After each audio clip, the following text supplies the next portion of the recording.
So we're on this Chrysler, whatever it is, and not the Demon, it's the 6.4 liter, so it needed 709 grams. Right there, 6.4 liter. So you match it up with that. Only problem is I misdid it and I did 680 grams.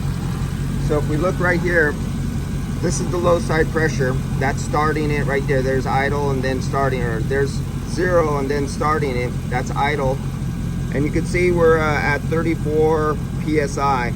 And then I added some refrigerant, and then I added some more refrigerant to bring it from the 680 up to 700, what was it, 709 grams, so basically 710 grams. So I added refrigerant, and the low side pressure went down instead of going up. So adding refrigerant made the low side pressure go down. Under this scenario, it's 80 degrees out right now, and it's hotter here. It's 80 degrees outside, but in here, this engine's been running, this is hot. Our high side pressure, we're only looking at pressure, I'm not doing superheat or nothing. There's 200 psi. And out of the dash, we got 38 degrees coming out of the dash. This is the outside temperature. Actually, let me do this here. Here's our filter right there. You can see the filter right there. That's our filter. So that's 87 degrees right there. Let's get that right there. Right, see where I'm sticking it? Right inside the filter, right in between the pleats. So I got the temperature is going to go into the evaporator. Let's give this some RPMs and see how it reacts. So will this low side temperature go down or will it go up? Because different variable displacement compressors do different things. When you're sitting at idle and you give them some RPMs, different cars do different things. So let's see what this car does. So let's go back to our temperature graph. There we go. We're going down, all the way down to 38 degrees, and then we went back up 38.6, hovering right around there at idle. As you can see, we're at idle. No, over there, we're at idle. And I'm taking the temperature right here. This is your field piece humidity and temperature sensor that's almost 12 inches long, and it goes way down there so you get a true temperature. And if you come back, let's take a look at our pressures. This is YF. You can see where I added the refrigerant. And you see when I added the refrigerant, you can see how high the pressure was.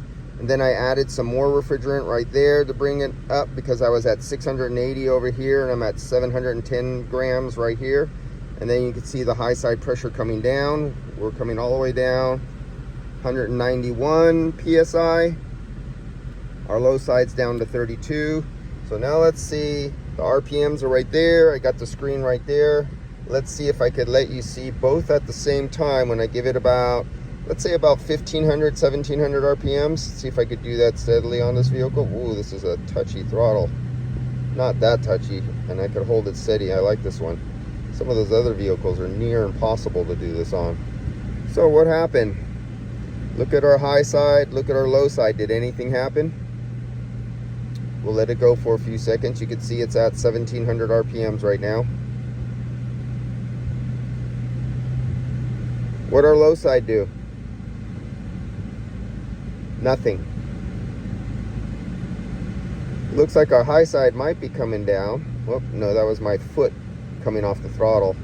Let me get it back up to 1700 RPMs. I let the RPMs drop a little bit. Come on, keep it right at 1700 RPMs. Okay, oh, our high side did come down, and it's staying down. So I gave it more RPMs, 1700 RPMs, and the high side came down to 184 psi. Our low side did nothing. Let's go see what our temperature did. It went up. Let's see. So we were at 38 degrees. I hit the throttle and it came up to 40, 39, 40, 40.